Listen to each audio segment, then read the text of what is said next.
WinUI, vous connaissez? C'est pourtant la technologie préconisée par Microsoft pour les développements sur Windows. Simon Morier, software architecte avec plus de 600 badges sur Stack Overflow à son actif, excusez du peu, revient sur les nouveautés de WinUI 3 et présente un projet de Microsoft qui remet au goût du jour les API natives Win32 de Windows. Cet extrait est tiré de notre table ronde mensuelle de novembre du podcast devdevdev.net, épisode 78.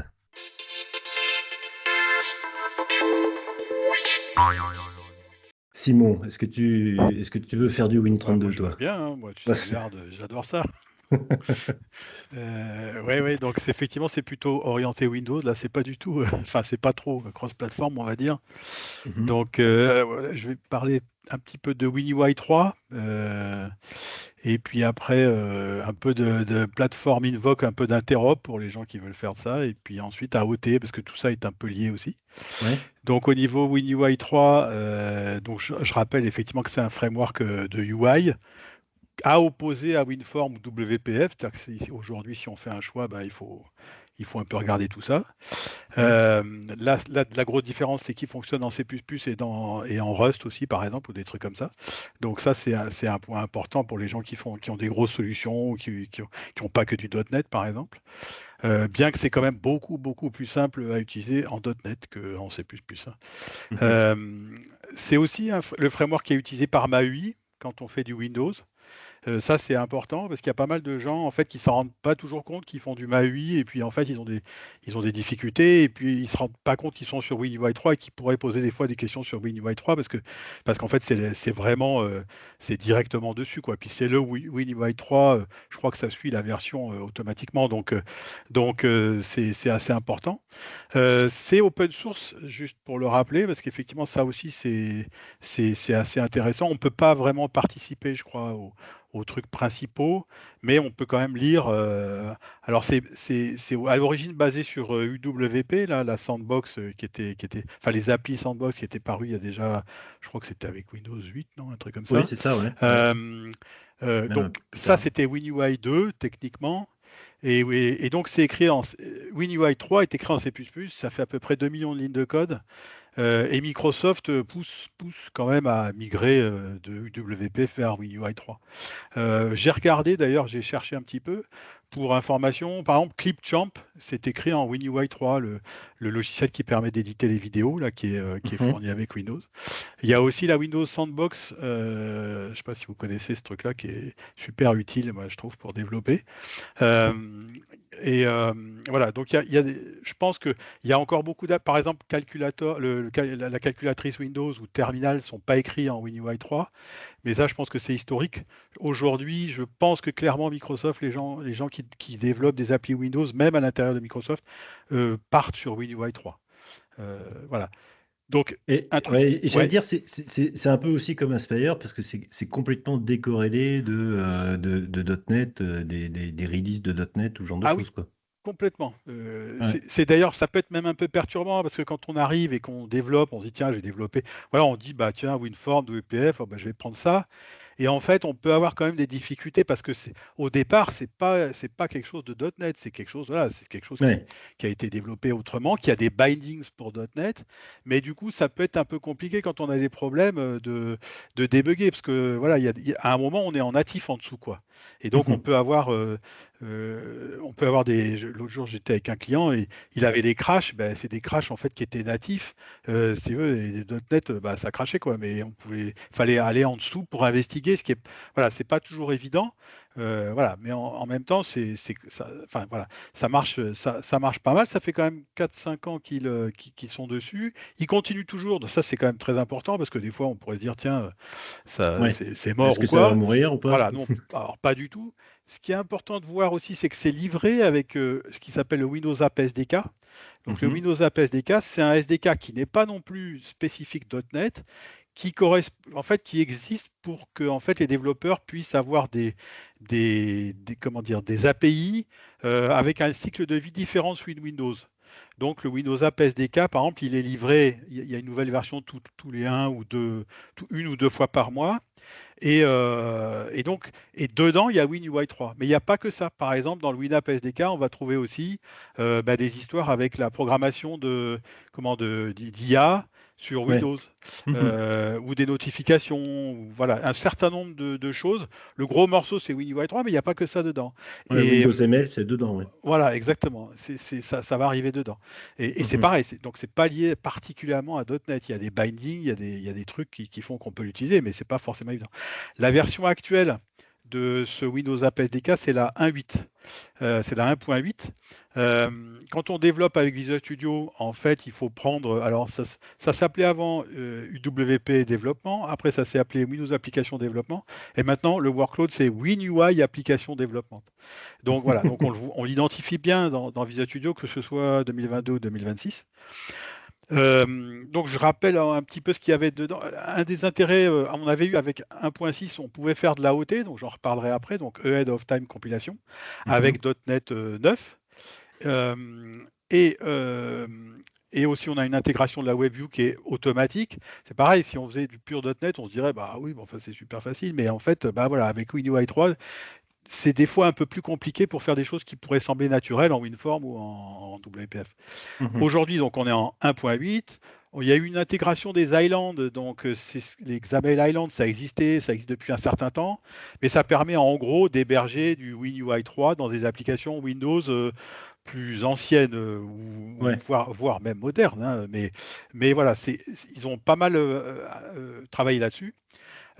Sinon, à chaque release, même chaque mois, il y a des nouvelles API, des nouveaux contrôles. C'est assez régulier. Ils corrigent des bugs.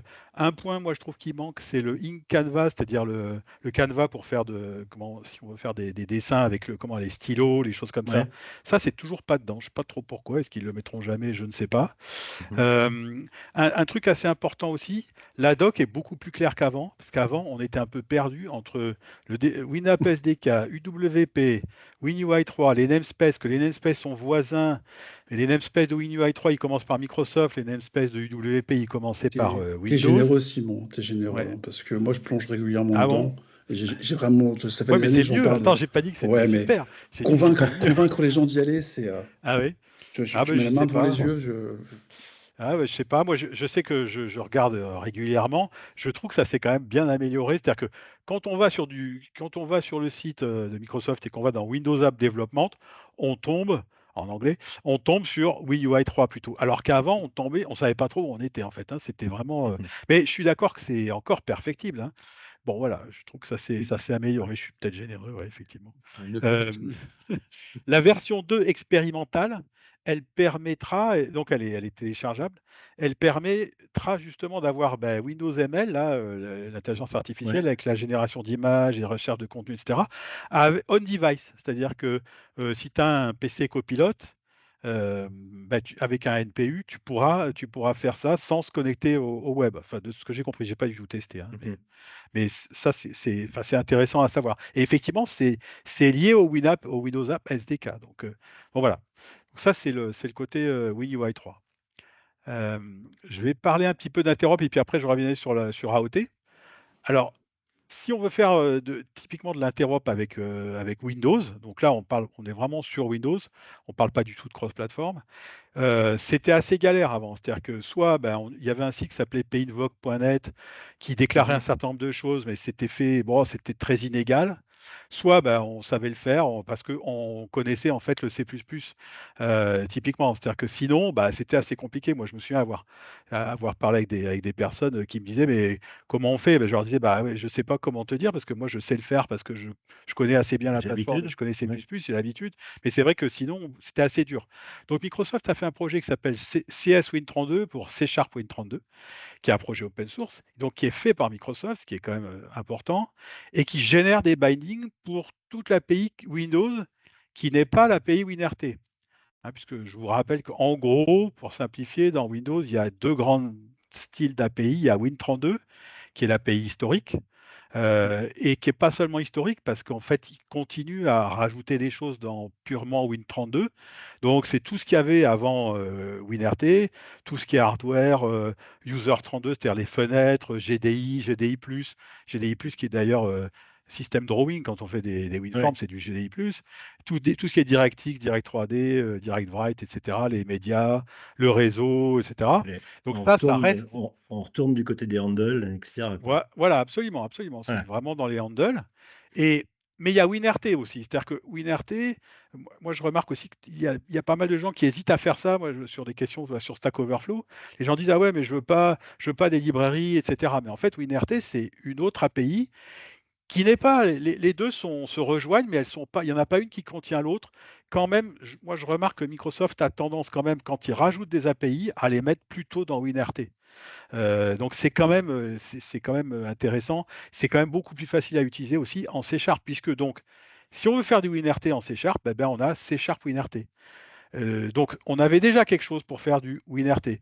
Typiquement, une API qui n'existe pas en Win32, c'est la géolocalisation qui existe dans Windows. C'est-à-dire si tu veux savoir où tu te trouves, si tu veux faire une API Windows et tu veux savoir où je me trouve, ça tu pouvais le faire en WinRT uniquement. Et donc ça c'est déjà couvert. On n'a pas besoin d'interop, on a du WinRT, on a des bindings, ça marche pas mal, même si effectivement en natif on est quand même dessous dans du pur Windows, mais on est en WinRT. Donc, ce qu'on n'avait pas, par contre, c'est pour le PaintVoc pour tout ce qui est Win32, donc comme tu dis, les handles, les trucs comme ça.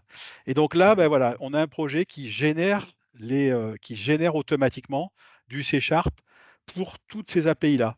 Donc, typiquement, si tu veux faire create file, create file, on peut le faire en Windows, mais des fois, on a besoin de faire des trucs un peu plus sophistiqués. On va utiliser ça. C'est très simple à utiliser. Il suffit qu'on crée un fichier qui s'appelle native-method.txt et on met dedans tout ce dont on a besoin et ça va le générer automatiquement par les générateurs de sources, les nouveaux générateurs de sources qu'on a avec Roslyn. Oui. Mhm. Et donc ça va générer automatiquement du code que tu vas pouvoir consommer avec C#. Donc Ok. c'est nettement plus simple qu'avant. Alors après, si tu ne connais pas du tout l'API et que tu ne sais pas où tu veux aller, évidemment, Ouais, mais ça, c'est un autre ça va sujet, pas, oui. voilà, ça va pas tellement t'aider. Mais voilà, c'est quand même intéressant. Ça- C'est quand même très orienté aussi unsafe, ce qui est assez logique puisqu'on parle Ouais. à une API en dessous. Mais voilà, mais souvent le code, c'est pas toujours cohérent dans ce qui est généré. Des fois, on a des pointeurs avec des étoiles, donc en C#, c'est plutôt inhabituel. Des fois, on a du unsafe, des fois, on a des structures, des trucs. C'est pas toujours cohérent. En revanche, ce qui est quand même important, c'est que moi, j'ai remarqué que depuis un mois, en fait, il y a une nouvelle personne qui s'occupe du projet, là, qui est un développeur, qui est un ancien de Windows, et il va beaucoup plus vite que les personnes qui étaient avant. Donc, le projet, il était un peu. D'ailleurs, il est toujours en preview. Hein, si tu regardes le numéro, c'est 0.36, machin Tout à truc. fait. Mhm. Mais en fait, ça fait longtemps que ça existe et ça marche très bien. Mais voilà. Donc là, c'est revenu un peu au goût du jour. Et du coup, ça me permet une transition parce que justement vers AOT, je pense que c'est revenu au goût du jour À cause parce que, d'AOT. ouais, parce que justement pour AOT, alors AOT, donc je rappelle aussi ce que c'est Ahead of Time Compilation. Donc c'est une façon de compiler les applications .NET en code natif avant l'exécution, plutôt que de les compiler au démarrage via le JIT. Alors, Mhm. c'est pas lié uniquement à Windows, puisqu'on peut faire de l'AOT sur ASP.NET. Personnellement, je vois pas tellement l'intérêt pour moi est assez faible, parce que l'intérêt d'AOT, c'est que ça démarre plus vite, ça consomme même moins de mémoire. C'est surtout ça l'AOT. Ça va pas plus vite à l'exécution forcément, mais ça démarre plus vite et ça consomme moins de mémoire. Pour ASP.NET, alors l'intérêt de consommer moins de mémoire, ça peut être intéressant si tu es dans des Kubernetes, que tu as des pods et des trucs comme ça, et que les gens de l'infra te disent que tu n'auras que 500 mégas pour démarrer. Mais sinon, bon, pour ASP.NET, le fait de déployer une application qui fait 100 DLL, je dirais, c'est pas, Pour les pas pour. artefacts, hein, si. Ouais. Pour DevOps, on fait la gueule hein, quand on paye, Ah ouais. l'artefact. Si. Dans tes packages nuggets, il y a des gens qui vont hurler. Hein. D'accord, bon bah tu vois. Moi je voyais pas trop l'intérêt en tout cas pour un certain nombre de choses, mais effectivement, Ouais, t'es blindé, toi, donc c'est pour ça. ouais, c'est peut-être pour ça, ouais. Peut-être plus. Voilà. Il faut se rappeler qu'en fonction de l'endroit sur lequel tu vas déposer tes artefacts et tes builds, les personnes vont pas avoir les mêmes stratégies sur DevOps, par exemple, on est Ah, je habitué, les sais. gens qui sont sur du GitLab et autres vont payer en fait aux artefacts de build et ainsi de suite. Donc tout le monde va Ah, tu veux pas. dire pour Ouais, builder ou ouais, pour poser pour le déposer. résultat? Moi, je vais dire pour le nugget, je vais te le dire pour le nugget parce que je vais payer au nugget. Pour des gens qui vont être sur du GitLab de solution, ça va être leurs artefacts sur lesquels ils vont payer. Pour les gens qui vont faire du conteneur, ils vont payer sur le conteneur, sur le repository du conteneur. Donc en fait, à chaque fois, si on est amené à payer, et là, ça Mais devient tu payes quoi, la embarrassant. place prise, tu veux dire? Oui, Ah d'accord, tout simplement. Tu payes au stockage. D'accord. Ah bah, je pensais que Ok. c'était plus très cher tout ça, mais enfin bon, ben voilà. Fonction Donc il y des a endroits, un intérêt, et donc c'est pour bling SP, bling, hein. bah, tu vois, ça me répond à mes questions parce que je me disais, bah, je vois pas, c'est pas. Moi, j'avais essayé de le faire et ça réduisait pas. Je trouvais que ça réduisait pas énormément de trucs. C'est-à-dire que là, moi, l'intérêt que je vois, par exemple, sur Windows, c'est qui est vachement intéressant, c'est que quand tu builds sur Windows, par exemple, si tu l'as bien fait, tu as un exe. Voilà. Ouais. Donc, par exemple, si tu, même pour des, toi, j'ai un client qui veut encore déployer des trucs sur Windows 7, eh ben, ça marche. C'est-à-dire que tu peux faire du .NET 10 sur Windows 7, Mhm. puisque tu prends de ton .NET. Alors, c'est pas évident à faire de l'AOT, hein, justement, on peut en reparler, mais ça marche, quoi. C'est-à-dire que si, évidemment, tu n'utilises pas des API qui ne sont pas sur Windows 7, mais et globalement, c'est quand même super intéressant, moi, je trouve, pour l'aspect déploiement sur Windows, parce que tu n'as qu'un exe à déployer. Si tu as fait tout comme il fallait, tu n'as qu'un exe. Et donc, c'est quand même très intéressant. Et là où je suis très, très déçu, c'est que malheureusement, je pensais, on en avait parlé sur un précédent meeting, je pensais qu'ils allaient faire pour Windows 10 les WinForm et WPF en AOT. Eh ben non, pas du tout. Mhm. On ne peut pas faire du WPF et du WinForm en AOT. Et il n'y a pas de date. Bon, mais je pense que pour .NET 11, je pense que ça va être bon. Moi, je vois sur le repository de WinForm, de temps en temps, je regarde. Et clairement, ils sont en train de migrer tout leur code en AOT en fait. C'est-à-dire tout ce qui est interop dans les WinForm, donc c'est énorme, hein, parce que le gros problème d'AOT, c'est la difficulté, c'est quand on fait de la réflexion et quand on fait de l'interop. Et donc dans WinForm et dans WPF, il y en a plein partout. Ouais. Donc c'est un gros, gros, gros travail, je pense, de migrer les deux. Et je pense qu'ils n'ont pas eu le temps de le faire sur .NET 10. Mais à mon avis, ça va arriver à un moment et ce sera quand même intéressant parce que justement, bah, on va pouvoir développer des applis et les distribuer très, très facilement. Je dirais, c'est quand même assez sympa de ne pas avoir 100 DLL qui font 300 mégas, quoi. Ouais. Donc, Ah, et rien que donc, pour le. je pense que c'est pour ça qu'ils ont aussi, donc juste pour clore, c'est qu'effectivement par rapport à C Sharp Win32, je pense que c'est pour ça qu'ils ont changé les gens. C'est parce qu'ils sont un peu pressés, ils commencent à en avoir marre de ne pas avoir WinForm en AOT. Mhm. Je pense que c'est une raison, une des raisons. Voilà. Ouais, ouais, je voulais dire, c'est pour le JSON aussi, faire du JSON, le système.txt.json en AOT, c'est pas trivial, quoi. Eh ben, justement, si. Mais si, c'est assez facile. Mais il faut utiliser donc. Ah non, alors il faut utiliser système texte JSON. Puis après, tu déclares, tu sais, tu fais un contexte là. Il faut Oui, faire un oui, oui. contexte, déclarer Oui, tes. voilà, absolument. Ouais, mais ça marche pas mal, hein. Et d'ailleurs, Ah, mais je dis pas que ça marche pas. non, mais c'est pas, Oui, c'est pas très c'est pas. compliqué, hein. Par C'est- contre, effectivement, ça peut pas être dynamique. Ouais. AOT, dynamique et AOT, ça va pas bien ensemble. C'est-à-dire que Mhm. effectivement, là, tu vas avoir des problèmes si tu veux faire des trucs très dynamiques, avoir des classes, pas trop savoir ce que tu vas sérialiser ou désérialiser avant, avant le build. Bah, c'est embêtant, ça marche pas bien. Et c'est d'ailleurs pour ça aussi que c'est une des raisons pour lesquelles il y a plein de sources générateurs maintenant avec Roslyn et donc celui de système JSON, c'est le cas. C'est parce que justement, ça le rend compatible AOT. Alors que Mhm. par exemple, Newtonsoft, tu peux pas du tout faire de l'AOT avec point barre. Mhm. Ouais. Si. Donc, c'est un des problèmes d'AOT, c'est-à-dire qu'effectivement, tu ne veux pas dire, ah bah tiens, je vais prendre mon projet que j'avais fait il y a 3 ans, même 3-4 ans, et le passer en AOT, en gros, ça marche pas. Mhm. Il faut quand même, je trouve que ça vaut le coup, mais il y a quand même du boulot à faire pour que ça marche, quoi, hein. C'est pas du tout trivial, forcément. Il y a des choses à changer. C'est pas, je veux dire, par exemple, quand tu passes de .NET 9 à .NET 10, moi j'ai fait ça sur un certain nombre de projets. Bon, globalement, ça marche pas mal, hein. T'as rien à faire, quoi, je veux dire. Alors que là, bon, si tu dis je vais faire de la OT, ben, c'est quand même un gros boulot, mais ça vaut le coup. Surtout pour ASP.NET, puisque tu gagnes en place sur les repos. Ok, bien, ben, merci dans cette incursion dans l'univers du Win32. C'est vrai que moi, ça fait une éternité que j'ai pas fait un side message ou un truc dans le genre, Mais quoi. on fait plus, hein, normalement, on Ouais, fait ouais, plus, hein. ouais, Je ouais, te rassure, hein. ouais. Si tu Euh, fais du send message aujourd'hui, il faut avoir des bonnes raisons quand même. je peux te poser une question, Simon, s'il te Ouais, plaît? ouais, bien Parce sûr. qu'il y a un sujet qui n'est pas abordé, moi, qui est un sujet qui me dérange un petit peu sur Windows App SDK. Euh, et à quand la démocratisation, pardon, du MSX? Parce que ça commence Ah, à me t'es pas saouler, obligé moi. de faire du packaging, hein. T'es pas obligé de faire des applis Non, mais packaging. ça serait bien quand même qu'on en fasse pour de vrai, parce que les gens qui envoient des zips, c'est un petit peu fatigant. Enfin, la promesse du Ouais, MSI, bah, quand même, c'est le MSI plus Click Once. Ouais. Désolé de dire Click Once, ça énerve un peu tout le monde, mais Ah non, moi c'est aussi, quand moi, même je je cool. trouvais que l'utilise tous les c'était pas jours. mal, Click Once, hein. Moi, je Ouais, trouve non, que mais c'était non, pas ouais, mal. mais n'empêche que le Mais, MS6, mais c'est quand oui, même je suis plus d'accord qu'ils intéressant. n'ont pas beaucoup de solutions, je trouve, pour mettre à jour une appli. Ouais. Globalement, c'est un peu triste. Et puis même les MSX, ça reste un peu compliqué. C'est-à-dire que tout ce qui est packaging, en fait, des fois, tu te galères un peu pour savoir qu'est-ce qu'il faut que je mette comme pour le bon. Parce que par exemple, un WinUI 3, effectivement, tu as .NET à packager, puis tu as aussi WinUI 3, et puis tu as le WinApp SDK, et puis éventuellement, tu as d'autres trucs.